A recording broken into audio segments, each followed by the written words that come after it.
teman-teman semua, welcome back di Alsa LCUI Podcast edisi keempat. Nah, hari ini kita akan bahas tema Media Law at the Crossroads of Law and Pop Culture.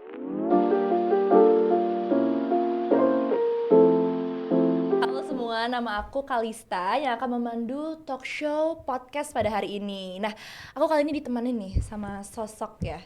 Siapa ya kira-kira ini sosoknya? Nama gue Andreas Always Be One Prasetya. Oh, tapi gue yang kenalin dulu kali ya Bang ya? Boleh. Jadi, sosok yang ada di depan kita semua kali ini adalah Bang Andreas Prasetya nih. Nah, Bang Andreas ini merupakan pendiri dan creator konten YouTube XD Entertainment dengan lebih dari 5 juta penonton. Wow. Nah, Bang Andreas juga pernah menjadi campaign director untuk UNICEF dan pernah juga menjadi youngest executive producer di Narasi pada tahun 2022 hingga tahun 2023. Sukses banget ya, sukses banget ya kelihatannya. Lanjutin. Masih panjang.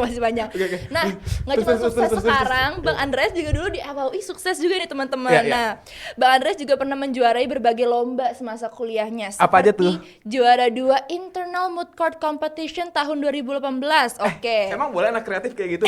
Juara 3 Internal Mood Court Competition tahun 2016. Dan mengikuti berbagai kompetisi mood court tingkat nasional yang memiliki fokus di bidang intellectual property, corruption law, dan environmental law. Waduh, Gak enak gak sih? Orang kreatif 3 kali National Mood Court wakilin UI, gak enak gak sih? Keren banget sih. Nah, kali ini teman-teman kita bakal bahas topik yang cukup spesial nih, karena akan mengupas pandangan dari Bang Andreas yang katanya pinter banget nih dulu nih, suka ikut National Mood Court Competition. Anak FH tuh harus apa? ngomong pakai bukti. Oh gitu, oke. Buktinya adalah mungkin gua adalah sedikit orang yang lulus dari FAUI 163 SKS tanpa tidak lulus 0%. Eke cum laude. Enggak kumlot. Gak kumlot. Tapi 163 SKS dan tidak pernah tidak lulus. Iya, wah gila. Susah ya kayak gitu ya. Cuman orang ganteng doang sih, pintar nggak cukup. Ganteng dan pintar dong berarti. Enggak, ganteng doang. Oke. Nah, kali ini kita bakal bahas mengenai hubungan dan dampak interaksi antara hukum dengan dunia hiburan seperti film, musik, serial, TV, atau mungkin video games juga. Oke. Nah, sekarang Bang, mungkin langsung aja nih ya Bang nih. Ya. Gimana dulu nih Bang kabarnya nih? Kabarnya baik dan lagi berusaha untuk tetap sukses dan gemilang ya di dunia ini. Iya. Amin kita doain ya teman-teman. Langsung aja ya Bang nih, kita mau denger nih, pendengar mau denger terkait apa aja sih Bang kegiatan Abang saat ini yang lagi dijalani? Saat ini paling aktif di dunia konten kreator sekarang, terutama di TikTok karena baru setahun sih mulai, tapi udah 500.000 followers. Waduh, apa tuh TikToknya? Andreas Show aja dan Andovi Andreas Show, jangan lupa follow semuanya teman-teman. Jangan lupa follow ya teman-teman. Abis itu tadi syuting Andovi Andreas Show juga. Habis itu building company namanya XD Collective. Jadi dulu waktu gue FH, gue bikin XD Entertainment YouTube channel. Sekarang udah jadi agency yang dipakai sama perusahaan nasional maupun internasional aja sih gitu kayak. Gitu kayak. Ya udah lanjut aja. Sampai internasional aja ya? Internasionalnya pakai S belakangnya. Karena beberapa. Oke.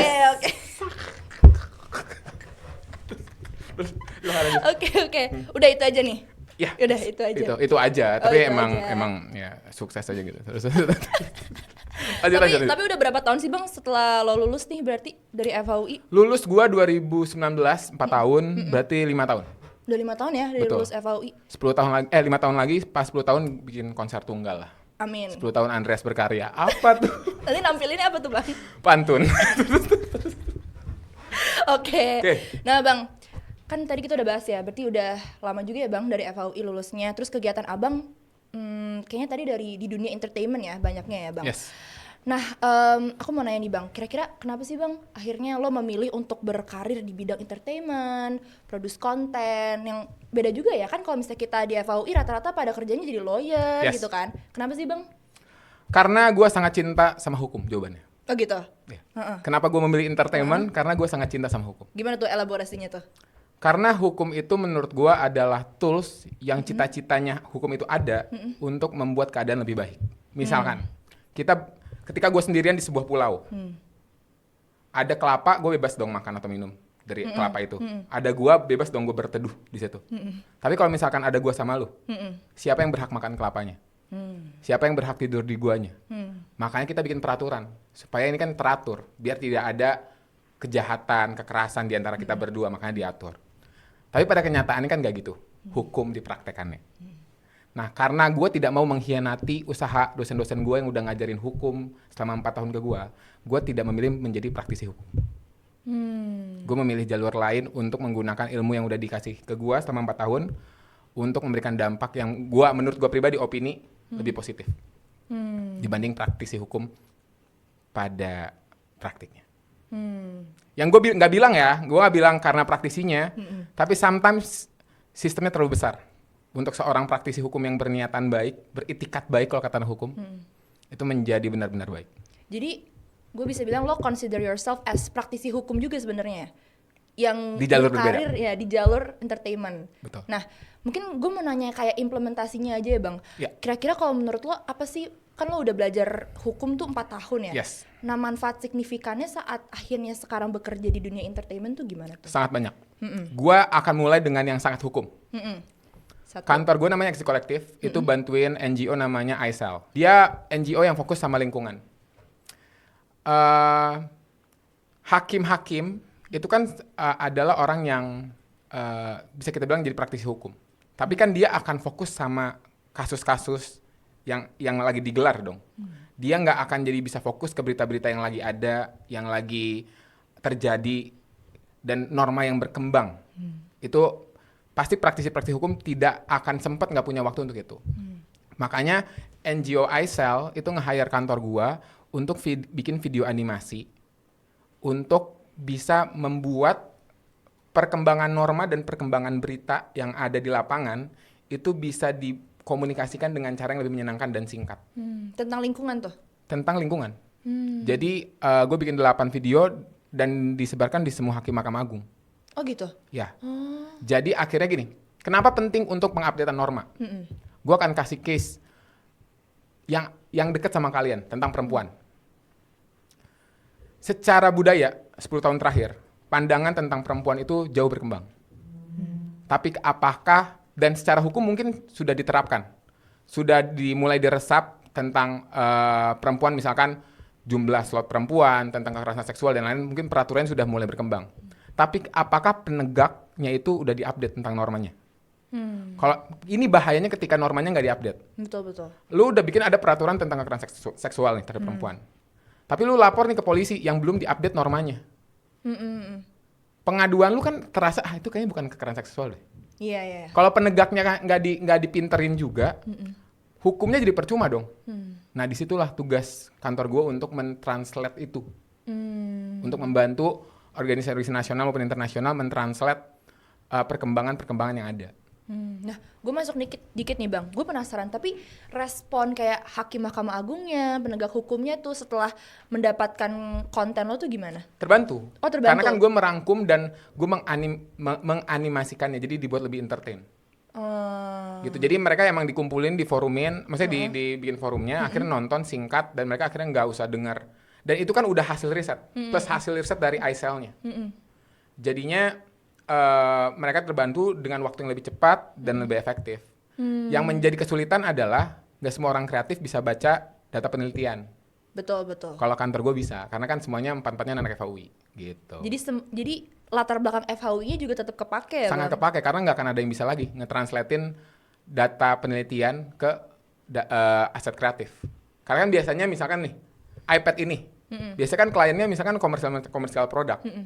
Orang kreatif ya suka nih mikirnya gimana cara jualin ini secara kreatif. Tapi kan orang kreatif dikasih data penelitian pasti nggak mau dong. Nah itu kantor gue tuh bergeraknya di situ. Gitu. Nah selain itu juga misalkan gue di dunia perkreatoran, gue tahu mana batasan haki, gimana caranya mengkritik tanpa gue harus ragu, gue tuh melanggar UU ITE nggak ya? Paham. Hukumnya kepake banget. Gue bikin bisnis, gue tahu apa kegunaan PT, syarat-syarat PT harus seperti apa. Hukumnya pasti selalu ada dan sangat membantu. Kemarin bikin musikal polarisasi. Logika hukum itu kan musikal tentang politik. Salah satu di situ kan ada Andovi, temen gue juga. Itu kan anak hukum juga. Logika hukum sangat membantu. Bahkan ada bintang pradana, script writer utamanya. dia anak hukum juga. Logika hukum itu yang bisa membantu penulisan skrip kreatif untuk di dunia politik. Jadi di take notes ya teman-teman ya. Sebenarnya kalau kita lulus FHU itu bukan cuman jadi lawyer, jadi apa, tapi juga bikin kita ngebantu mindset hukumnya ya Bang. Betul. Jadi dimanapun nanti kita kerja, at the end bakal tetap kepake nih kerangka berpikirnya nih yang kita Betul. pelajari di FHUI ya. Karena hukum bukan tentang lawyering, hukum itu tentang hak dan kewajiban. Keren nih. Quotes ya. Quotes. Oke. Nah Bang, tapi Ya. gue penasaran nih Bang, based on pengalaman lo juga Yes. dan realitas sekarangnya gimana sih hukum itu akhirnya bisa mempengaruhi industri entertainment di Indonesia? Mungkin kalau tadi kan udah bahas pengalaman lo kan, sekarang kalau misalnya wider picture-nya nih dari POV lo, gimana sih? Hukum sangat bisa mempengaruhi entertainment. Pun begitu sebaliknya entertainment bisa mempengaruhi hukum. Tapi gua mau bahas, ini kita bisa bahas dari segala sisi. Cuman gua mau bahas tentang hal yang membuat gua risih di belakangan ini. Apa tuh? Tentang, lu tahu orang ada kampung live TikTok gak? Yang mana tuh? Yang mereka live untuk dapetin joget-joget teng. Oh Ada yang tahu ya? Ada yang tahu ya? iya. Nah, mereka itu joget-joget supaya dia dapet stiker. Sekampung. Awalnya dia sendiri jadi bertiga, berlima. Dan akhirnya mereka kayak sekampung gara-gara emang mereka dapat uang dari situ, dapat stiker dari TikTok itu. Akhirnya mereka menjadikan itu mata pencarian mereka. Jadi misalkan gua ngasih stiker, terima kasih Bang Andreas, terus joget. Kalau misalkan stikernya semakin mahal, jogetannya semakin lucu dan semakin susah. Nah, nggak bisa. di sini judul-judul masuk ngasih stiker, which is si orang yang live-nya harus bilang terima kasih dong, terima kasih kepada Cuan 99. Jadinya promosi judi dong. Jadinya promosi judi dong. Nah, ini siapa nih yang mau kita salahin nih kalau kayak gini? Masalahnya ini udah, maksud gua judul kan udah menjadi faktor yang sangat meresahkan di Indonesia ya. Selain emang kerugian secara orang yang main judulnya, secara negara pun kita sangat dirugikan karena pendapatannya kan jadinya milik Kamboja. Jadi bilang misalnya sebagai sentralnya judul di Asia Tenggara. Harusnya hukum bisa menunjukkan dirinya di hal-hal seperti ini sih. Kalau di ini karena menurut gue ini adalah kejadian yang cukup meresahkan antara hukum dan dunia entertainment akhir-akhir ini. Karena entertainment selalu berkembang. Anak hukum tuh biasanya ada perdebatan hukum dulu, hukum yang mengikuti keadaan atau keadaan yang mengikuti hukum. Ya dua-duanya bisa jadi. Mana keadaan yang ketika keadaan yang kita mungkin punya waktu lebih luang, negara yang tidak banyak masalah, mungkin akhirnya hukum bisa mendahului keadaan dengan berbagai research dan studi banding. Tapi kalau misalkan kita punya banyak masalah, ya hukumnya harus bisa ngejar keadaannya, kalau nggak kita terlambat. Berarti sebenarnya bisa dibilang penegak hukum ya yang harusnya punya peran besar di sini untuk buat normanya, buat peraturannya. Penegak dan pembuat hukum itu sendiri, alias orang-orang politik. Karena hukum itu bukan sedihnya hukum itu bukan produk anak hukum. Hukum itu produk anak politik. Betul sih. Anak hukum hanya menegakkan hukum, bukan membuat hukum. Jadi ya mulai dari pembuat hukum, penegak hukum, dan masyarakat sendiri itu memang harus aware bahwa perkembangan dunia digital ini benar-benar harus dimonitor, harus dieksekusi, dan maksudnya harus dijalani dan nggak bisa kita tahan soalnya. Harus dijalanin dan disesuaikan. Gitu. Ya jadi memang sebenarnya isu-isu hukum tuh kadang-kadang hal sekecil kayak kampung live TikTok dan lain-lainnya tuh juga ada kaitannya juga sama hukum ya. Pasti. Nggak cuma yang besar-besar doang ya. Hukum tuh selalu ada di mana-mana karena hukum kembali lagi tentang hak dan kewajiban, which is hak dan kewajiban ada di semua industri. Nah, mungkin bahas terkait hukum di dunia entertainment kali ya, Bang. Mau bahas terkait kebebasan berekspresi nih, Bang. Yes. Nah, kalau boleh tahu ya dari perspektif Abang sendiri, gimana sih peran kebebasan berekspresi di dunia entertainment ini?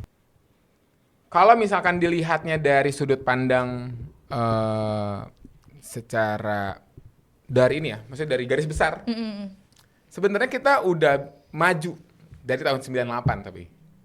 Iya. Maju, Iya, tapi maju. dari tahun 98. Gitu. Bisa ada epic rap battle. Itu kan semuanya itu bahkan eksplisit nyebut nama penokohan dan yang lain. Adanya epic rap battle menandai sebenarnya kebebasan berekspresinya ada. Tapi sayangnya kebebasan ini hanya milik orang-orang yang mempunyai nama. Hanya mempunyai backingan. Backingan lawyernya sendiri, backingan orang terkenal gitu. Jadinya ada misalkan gini, pun mau diambil pun, mau ditangkep pun, ibaratkan bikin susah diri sendiri. Gitu. Sedangkan di beberapa kejadian yang mungkin di orang-orang yang kita nggak tahu itu tuh bisa diambil orang-orangnya. Bahkan gini, salah satu produk penyampaian pendapat harusnya yang paling tidak bisa disentuh itu adalah namanya produk jurnalistik. Jadi yang produk jurnalistik yang memang dihasilkan sama instansi jurnalistik itu sendiri. Misalkan kayak media-media kayak Narasi, Tempo, dan lain-lain. Itu tuh harusnya memang mau opininya sekeras apapun, itu harusnya sebenarnya sebagai bentuk kebebasan berekspresi yang nggak bisa diapa-apain. Nggak bisa diintervensi ya? Nggak bisa diintervensi. Karena itu kebebasan produk jurnalisme itu sih. Dan dari beberapa ini, ada yang sampai penjara. Oh gitu? Ada yang sampai penjara. Jurnalis-jurnalisnya? Iya.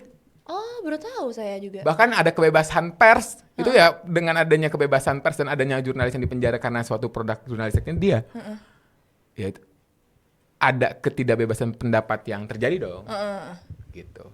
Kalau kalian mau nonton lengkapnya, kalian bisa nonton ada nama Dibongkar. Gue waktu itu kan pernah di eksekutif produser di Narasi, gue ngebahas ini tentang ini episode pertama tentang kebebasan berpendapat. Tapi dan lebih dari satu ya, maksudnya nggak cuma satu. Oke, nah tadi udah mention juga soal haki ya Bang. Ya. Nah mungkin kita dari kebebasan berekspresi kita lanjut ke haki ya. Nah kalau misalnya aku boleh denger nih, gimana sih Bang tantangan hukum bagi content creator di era digital saat ini? Terutama terkait penggunaan konten yang melanggar hak kekayaan intelektual nih Bang. Abang pernah gak sih mengalami masalah terkait hak kekayaan intelektual? Ada. Karena Karena show gua ada namanya Andovi Andrea Show. Show gua ada namanya Andovi Show. Ada yang membuat mirip. Tapi kita tuh belum sebenarnya bisa dibuat namanya perlindungan merek gitu tentang kayak gue kan ada segmen-segmen kayak draft pick, blind rating gitu-gitu yang secara di TikTok orang udah tahu itu tuh segmennya gue di Andovi Andrea Show. Tapi ada yang meniru itu. Kalau dari gue pribadi sih sebenarnya tidak mempermasalahkan itu. Kalau gue, kan kembali lagi haki kan dari aduan. Selama gue nggak bermasalah ya udah. Gitu. Tapi banyak kreator-kreator yang udah mungkin mikirin ide lain, udah mikirin suntuk, udah riset sampai TikTok, YouTube luar negeri, terus berhasil dan dengan mudahnya orang lain nge-copy itu. Nah sebenarnya perlindungannya itu sebenarnya kalau mau dilindungi secara penamaannya, mereknya. Jadi karena gini, merek itu ada nomor-nomornya, ada kelas-kelasnya. Jadi lu lindungi dengan itu. Gitu. Jadi sebenarnya yang dilindungin adalah si merek itu, nama segmennya, nama acaranya. Dan itu tingkat pengetahuan haki di dunia kreator sangat rendah. Sangat rendah, nggak tahu mereka apa yang harus dilindungi dan akhirnya cuma bisa bikin konten kayak jujur gue nggak pernah mau ngomongin hal kayak gini, tapi gue harus ngomong sekarang gitu. Klarifikasi ya. Itu. Ujung-ujungnya kan itu. Tapi menurut lo perlu nggak sih ada pendaftaran merek buat content creator di Indonesia? Sangat perlu. Bahkan untuk show-nya sendiri ya. Karena kita nggak tahu ke depannya mungkin segmen-segmen kita yang bisa gini deh. Segmen AA Show itu ada namanya draft pick dan rating dan lain-lain. Sekarang dipakai untuk AA Show tour ke sekolah-sekolah. Udah kerja sama brand dan lain-lain.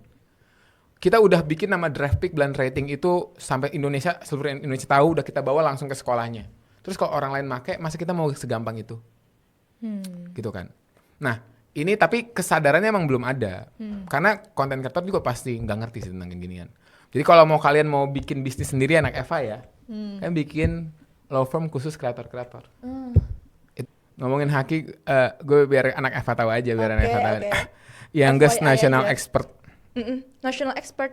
Di WIPO. Berasal dari FHU 2015, namanya Andreas Prasetya.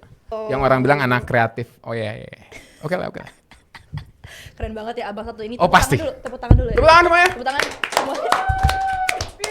Nah bang, nih udah ngomongin soal hukum tadi udah agak berat-berat ya Bang. Ya. Hukum di entertainment dan lain-lainnya. Ini kira-kira menurut Abang ada tren atau perubahan besar apa sih yang bakal berdampak di hukum media di masa depan? Atau peluang karir mungkin di hukum media ini? Oke. Kalau tentang peluang karir dan impact hukum di media ya, kayaknya kreator hukum tuh belum ada deh. Mungkin Kreator dokter ada ya di TikTok yang top tier. Kreator hukum ada nggak? ada tapi belum ada yang menonjol banget kali ya. Iya itu kayaknya bisa deh. Kayaknya akhirnya bisa mengeducate hukum dengan cara yang lebih mudah bahasanya. Karena di dunia legal kreatif ini belum ada, harusnya lebih mudah dong. Karena belum ada top tier-nya. Top of mind-nya belum ada kreator kayak gitu. Ya kalau untuk orang yang udah mulai dan masih merintis ya lanjutkan karena jadilah top of mind itu. Karena pasti enak guys, nih gue kasih tahu ya caranya ya, gue kasih tahu ya. Nih ya, namanya cara cuan gampang nih. Kalian tahu DOLC kan? Tahu. Semua law firm itu nama perang gengsi untuk menunjukkan booth dia paling besar dan paling mahal. Paling mewah ya. Betul. 20-30 juta dan gampang. Kalau kalian bisa bikin podcast, di mana kalau misalkan ada ketidakadilan hukum, kalian tuh podcast yang akan didatengin. Pikirin itu deh. Dah. Terus ada nih di tab kalian logo law firmnya. Apa nggak dibayar kalian 30 juta anjing? Bener ya. Ya nggak sih? Ide cuan lagi nih kita. Cuan Lagi. Gua kalau nggak kalian eksekusi nih ide gue ini nih. By the way, ide gue baru kemarin dibayar 70 juta. Ide doang. Serius? Terus kalau kalian nggak ambil ide ini, gue akan ambil ide ini. Karena itu pasti easy money. Karena pasti law firm kan gini, law firm pasti mendapatkan uangnya di kasus-kasusnya. Tapi pasti mereka fokus sama kasus-kasusnya dong. Tentang nama mereka di masyarakat. Bayangin ada law firm yang kayak, dia sangat peduli masyarakat, pasti kan nama dan kredibilitasnya naik. Bener. Bayangin kalau misalkan ada pemilu deh. Presiden yang muncul akan mau orang hukumnya dari law firm dengan kepercayaan masyarakat yang tinggi. Law firm itu pun akan jadi cuan. Bener sih. Itu dia. Kayak belum ada ya Bang ya? Belum ada. Pokoknya kalian kalau lama, idenya gue eksekusi, udah itu aja. Bahkan gue udah tahu namanya. Jangan diambil ya. Apa tuh? Gue mau bikin namanya Netizen and Partners. Serius? Jadi law firm khusus masyarakat. Oh gitu? Ditunggu ya ini. Dan jujur lagi nih. Jujur lagi ya. Iya. Waktu gue ngomongin ini sama orang venture capital, pendana dari Jepang. Ide ini mau dibeli. Bang, kalau misalnya lu jadi content creator ini working hour-nya berapa lama sih? Dari jam berapa sampai jam berapa? Depends. Oke. Depends. Oke. Gue cerita Senin pagi gue ini aja ya. Oke, boleh. Senin pagi gue ya. Gue bangun jam 6. Oh, oke. Lumayan dong, lumayan. Senin pagi bangun jam 6, berenang. Oke. Berenang sampai jam 7. Oke, lanjut. A day in my life nih. Iya, 7 habis itu sampai jam 8 baca buku. Self development gitu. Oh, iya. Tapi kan jadi legal aja ya, nggak usah di kreatif ya, nggak usah ya. Produktif ya. Ya, Oke. abis Terus, itu 8 sampai 9 8 sampai 9 gua cek Tokopedia apa gitu yang mau dibeli gitu. 9 sampai 1 ini yang paling susah nih. Oh iya. 9 sampai 1 nganterin mama pergi berangkat, tadi naik bus gitu kayak udah nggak peduli sama keluarga ya gara-gara kerjaan ya. Oh gitu. Sorry. Kalau kreator masih. Terus tadi ke podcast ini. Habis itu ya udah santai ya, tapi 70 juta masuk ya. Tapi itu ketika santai. Ketika santai. Ingat, ya betul.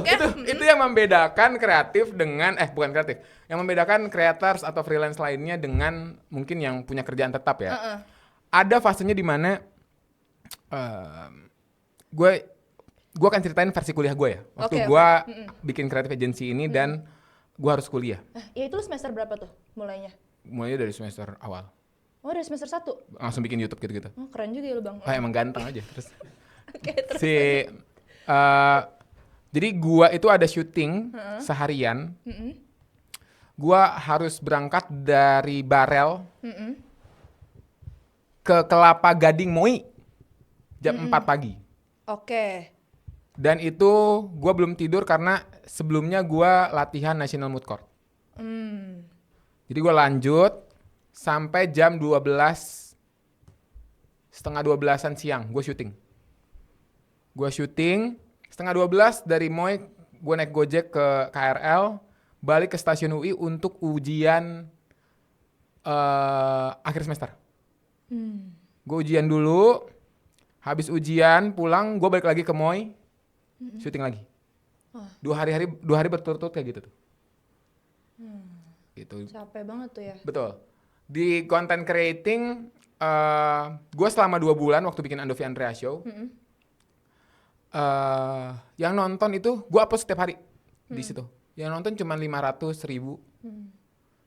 Dan gini, ketika lu punya pekerjaan tetap, ketika lu nggak perform, lu masih digaji. Kalau kreator, lu nggak perform, Lu nggak digaji. betul. Even lu perform pun belum tentu brand mau sama lu. Bener sih. Itu. Jadi lu sebenarnya tinggal milih penderitaan yang mana yang lu mau aja. Kalau gue kan kebetulan kenikmatan gitu kayak.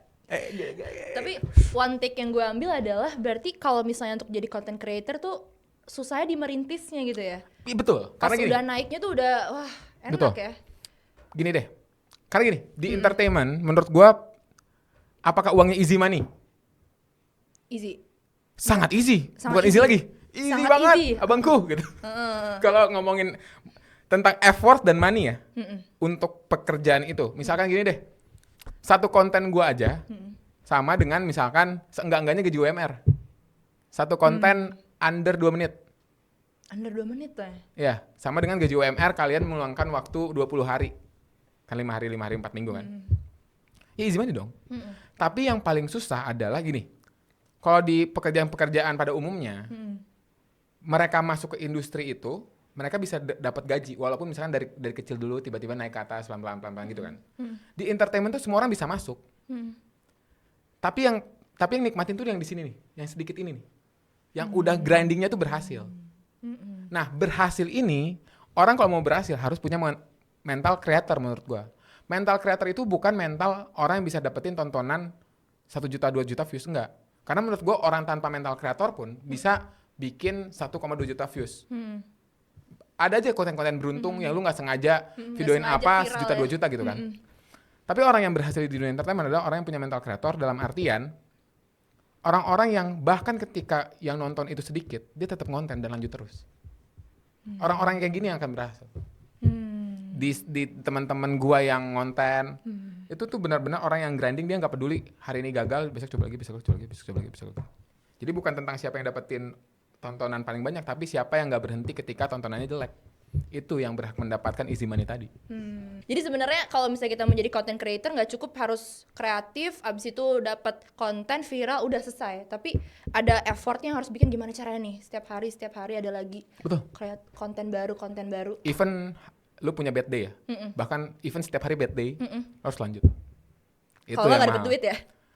Kalau bahkan duit belum tentu, apalagi fase grinding. Makanya kalau buat teman-teman yang misalkan lagi punya aktivitas, dan bahkan untuk teman-teman mahasiswa ya, kalau kalian mau beneran jadi content creator, mulailah bener-bener jadi content creator dari kalian kuliah. Karena seenggak-enggaknya kalian tuh misalkan nyambi jadi content creator, plus satunya lagi tuh tanggung jawab kalian belajar, bukan tanggung jawab kalian adalah pekerjaan. Kalau kalian mulainya nanti setelah lulus, itu lebih susah. Karena tanggung jawab satunya tuh lebih berat, pekerjaan. Benar-benar. Kalau sekarang masih belajar Masih gitu belajar gitu. Dan secara waktu kan lebih elastis ya dibanding kerjaan. Boleh nih, bagi teman-teman FHUI ya, Betul. selain organisasi, selain ALSA, boleh bikin jadi konten juga, content creator ya? Betul. Dan gue tuh mulai dari semester awal banget. Dimana semester awal banget itu waktu itu kan YouTube ya, eranya YouTube. Jadi videonya tuh kayak high production, harus punya kamera, punya itu dan lain-lain. Waktu gue masuk FHUI, gue punya keinginan itu. Keinginan untuk bikin video YouTube dan lain-lain yang keren-keren dan lain-lain. Tahu nggak apa yang gue nggak punya? Apa? Sisanya. Komputer nggak punya. Kamera nggak punya. Apa-apa nggak punya. Tapi percayalah, visi itu menjadi center untuk semua keinginan lo. Ketika lu udah punya vision untuk mau bikin sesuatu, akhirnya lu ada beberapa yang jadinya terang. Misalnya gini, oke, gue nggak punya komputer, tapi gue punya dong temen yang punya komputer. Gue nggak punya kamera, Masa sih anak FAW nggak punya kamera? Gue tarik-tarikin, ayo bikin ini yuk. Akhirnya tuh berjalan tuh. Akhirnya dieksekusi idenya, yang nonton sedikit, lama-lama menjadi bukit. Dan akhirnya ada yang nonton pelan-pelan, ada yang mau ngajakin kerjasama dan lain-lain. Gitu-gitu aja sebenarnya. Jadi mulailah sekarang teman-teman, mumpung kalian masih belajar. Tapi singkatnya nih Bang, sebenarnya kayaknya tantangannya tuh bukan sibuknya nih kalau misalnya anak-anak zaman sekarang ya Bang, tapi malunya ngepost konten kayak wah malu deh gue ngepost di IG, sok banget, sok pinter banget gue gitu loh. Jadi ada satu mentalitas ini, apa? mentalitas namanya adalah ini mentalitas dari kawan gue juga namanya Chandra Liao. Bahkan ada lagunya. Gak apa-apa jelek, yang penting sombong. Karena kalian upload aja dulu. Karena kalau kalian mau nyari yang sempurna, percaya sama gue, pegang omongan gue, skill kalian juga emang masih jelek gitu. Udah, percaya sama gue. Jadi nggak usah kalian nyari-nyari hasil yang sempurna itu, skill kalian belum di sana. Mending kalian upload aja. Habis itu kan, nih, kalian upload, kalian kan dapat feedback. Kalian lihat nih tontonannya banyak yang nonton apa enggak. Ada yang ngasih tahu, ini audionya masih kurang bagus. Kayaknya misalnya haters gitu ya, aduh ekspresinya jelek. Itu kan diambil sebagai pembelajaran sehingga nanti kalian berkembang dengan hasil karya yang benar-benar nyata gitu. Nggak kalian kayak ego di otak kalian doang kalau kayaknya gue bisa nih, cuman malu. Dan akhirnya kalian berkutat di situ-situ aja. Sedangkan kalau kalian ngupload, kalian akhirnya dapat feedback dari komentar, kalian bisa lihat dari datanya works atau enggak. Akhirnya kan kalian berkembang karena kalian melakukan. Bukan kalian berkembang dalam konteks berhayal aja kayak, harusnya gue bisa, tapi gue malu. Jangan. Gitu. Karena dulu gue masuk semua BO BSO yang ada di FOI. Semuanya? 90% lah. Lu tahu hanya untuk apa? Apa? Gue ikutin, kalau organisasi kan gue harus ikutin semua malam keakrapannya itu ya. Iya, banyak banget itu ya. Gue rela ngelakuin itu semua hanya supaya kalau gue ngupload short YouTube gue bisa share ke grup-grup itu. Oh, jadi itu sebenarnya motivasi lo. Oh, betul. Supaya gue punya kanal-kanal, karena gini, gue harus gini dong. Gue mau jadi kreator, gue pengen video gue ditonton. Ya gue harus bisa menunjukkan sebagai orang yang baru mulai hasil karya gue ke orang-orang ini, ke senior gue, ke junior gue. Entar di grupnya dimarahin, urusan nanti. Pernah emang dimarahin? Nggak pernah. Nggak pernah. Karena kan ada rumusnya adalah gini, jadilah orang yang menyenangkan aja. Karena ketika lu jadi orang menyenangkan, nggak enak negur lu. Kalau lu jadi orang yang menyenangkan, gini deh, kalau lu sebelah sama orang, dia bertingkah di grup, lu tegur dong. Iya. Tapi kalau dia orangnya lucu, cuma biarin aja kan. Kayak, itu mah biar suka-suka dikit gitu caranya, abangku. Mereka mengira kita badut, padahal kita badut juga, cuma kita berotak dikit gitu. Gitu. Jadi keren, semuanya. Jadi setiap gua dulu setiap gua ngupload YouTube, gua share ke 40 grup FAUI, terus gua share ke 200 orang minimal. Oh gitu. Di line, kan zaman line. Pegel tuh tangan. Betul. Makanya gue sampai ikut organisasi, bahkan gak cuma di EVA ya, gue ikutin semua.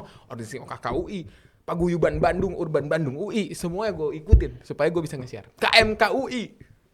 Itu dia. Dan hasilnya apa? Sekarang gimana tuh ya hasilnya? Gimana ya cara dapetin puluhan juta hanya cuma jual ide, gimana ya? Gimana ya? Gak enak lagi gak ada. Intinya orang sukses hasilnya sekarang ya? Masih 10%. Oke. Kita doakan 10%. Ya. Tapi sukses bukan karena uang sih. Karena gue dengan apa yang bisa gue dapatkan sekarang, gue bisa meluangkan waktu untuk orang tua gue. Keren. Family man. Padahal baru hari ini doang sih, sisanya enggak. Tapi itu udah privilege yang mahal. Iya. Bang, terakhir mungkin kali ya Bang ya. Boleh. Tadi kita udah bahas macam-macam banget nih. Boleh. Dari jadi content creator sampai hukum di dunia entertainment dan lain-lainnya juga ya. Tapi last nih Bang, mungkin kita membahas juga nih terkait temanya ya. Gimana sih Bang aturan hukum memengaruhi jenis-jenis konten yang ada di media at the end-nya? Yang nggak bisa Abang simpulkan. Kalau misalkan hukum terutama untuk media, misalkan kita sempetin lagi konteksnya kebebasan berpendapat ya. Menurut gue di era sekarang, walaupun jujur secara personally gue agak pesimis. Kenapa tuh? Karena kan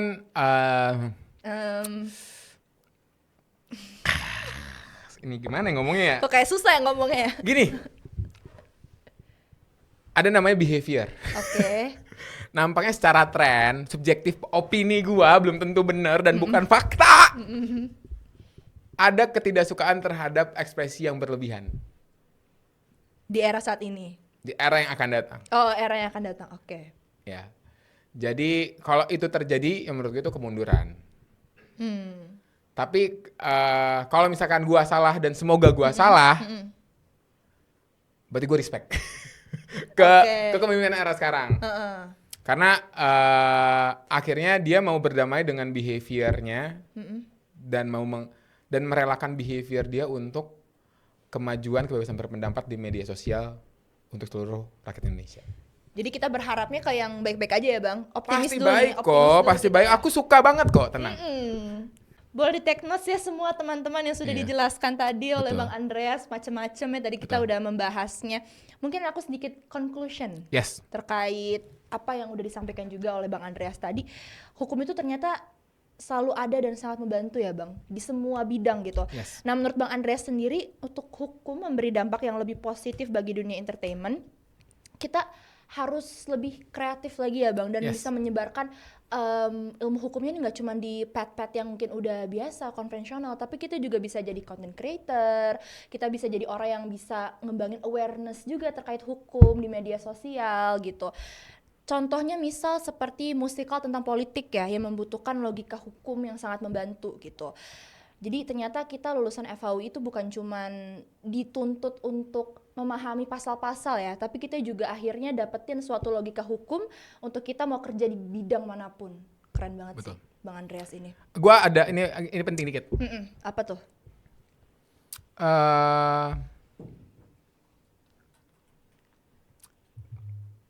Jadi gini, media itu sangat mempengaruhi tentang pertumbuhan masyarakat.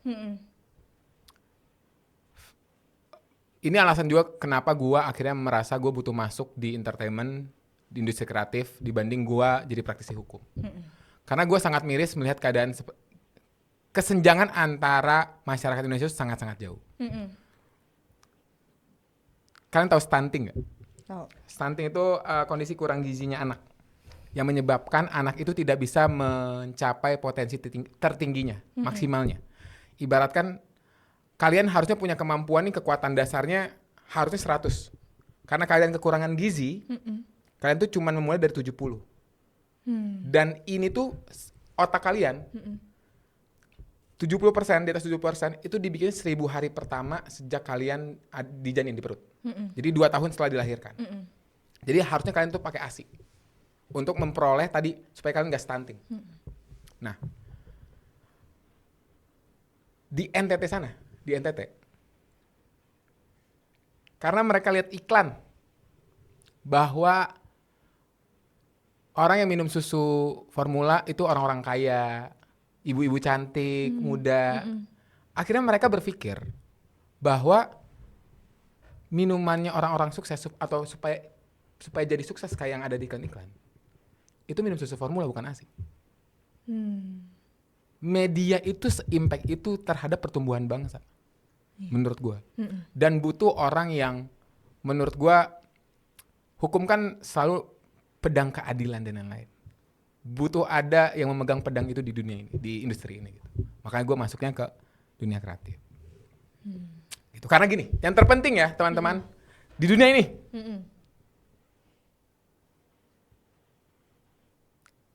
pengetahuan kalian itu penting, tapi lebih penting lagi kompas moral kalian. Karena pengetahuan yang luar biasa tanpa adanya moral kompas, kalian akan menjadi orang yang jahat menurut gua. Karena kalian kan memang jadi lebih pintar, tapi kalian tidak memperhatikan orang lain. Jadilah orang yang moral kompasnya itu bisa mengarahkan kepintarannya ke arah-arah yang baik dan berdampak. Itu sih saran gue untuk, bukan saran sih, permohonan gue untuk anak-anak FHU yang masih belajar di Depok. Udah 2 menit. Yaudah, kita stop aja kali ya. Satu always be one bukan always be two ya. Satunya mana? Oke. Walaupun kita berbagai lokal chapter, national chapter, Alsa tuh tetap satu. Alsa. Lagi Alsa. Dan gue pernah bikin nada buat Alsa. Boleh tuh disampaikan. Alsa always be one. Terima kasih, nama gue Andreas, External Affairs Alsa. Magang, intern. Pernah jadi ikut Olma dan Olma terbaik. Best karena participant. nanya terus. Pamit undur diri. Karena saya masih harus jual risol untuk Danus. Oke, teman-teman gak kerasa ya? Kerasa gak sih? Gak kerasa ya? Tadi pertanyaan. Kerasa sih, masa gak kerasa? Kayak sedetik dong. Basa-basi tadi. Gak kerasa. Tadi udah jadi pertanyaan penutup ya dari Alsa LCUI Podcast edisi keempat kali ini. Gimana teman-teman jawaban dari Bang Andreas? Mungkin boleh di komen kali ya, respon-responnya ya. Semoga cerita dan pengalaman Bang Andreas tadi bisa jadi sumber pengetahuan yang baru dan insight baru nih untuk kita ya, khususnya anak FHUI yang kayaknya belum banyak kayak yang ke content creator ya. Jangan. Biarin aku di sini. Iya, biar makin banyak pesaing ya. Biar aku aja ini enak. Semoga tadi bisa teman-teman selain terhibur ya dengan kehumorisan abang ganteng satu ini, bisa dia. juga itu kan yang mau didengar kan. Itu dia. Bisa dapat insight-insight baru juga tentang media dan hukum. Oke, bagi para pendengar jangan lupa untuk pantengin terus sosial media Alsa, yakni di Instagram, Line Official Account, LinkedIn, YouTube, dan Spotify Alsa LCUI untuk mengetahui segala update terkait program kerja Alsa LCUI yang lainnya. Dan jangan lupa juga untuk stay tuned for the next episode of Alsa Podcast. Lastly, Alsa always be one. Thank you teman-teman.